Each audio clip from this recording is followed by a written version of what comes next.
I'm Kiera Doran. I'm a senior and I run cross country and track.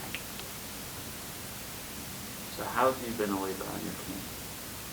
For me, being a leader is just making sure that I set a good example for underclassmen and trying to stay positive even when I have a bad race, and just putting the team in front of my own goals. So like even if I have a bad day, make sure I'm still there for the team and not bringing everyone down.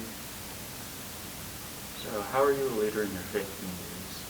I have a Bible study with a bunch of my senior friends, and recently we started bringing in a bunch of underclassmen and freshmen.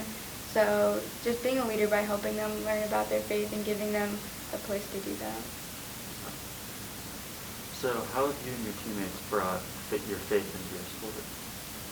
Every race, before the race, we have a team circle where we do a little prayer and just realize our bigger reason for running. And then I think also just in cross country, we just try to realize why we run and that it's not just for personal glory, but also to glorify God while we're running.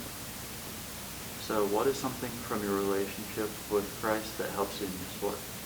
Something that helps me is knowing that He's going to love me no matter what. So if I do terrible in a race, it's not going to change my relationship with Him.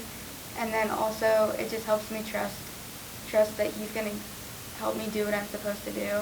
So I don't really go into races as worried because I know that He's got me. Like if I'm supposed to do well, then He'll help me do well.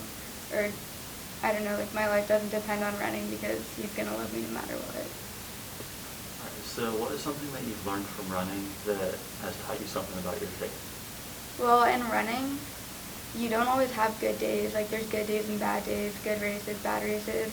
And the same thing I've learned that is true for my faith. I'm not always going to feel completely comfortable in my relationship with God, and it's just something that I have to keep working at. And even if I don't feel 100% secure, there's things that I could be doing to better my relationship.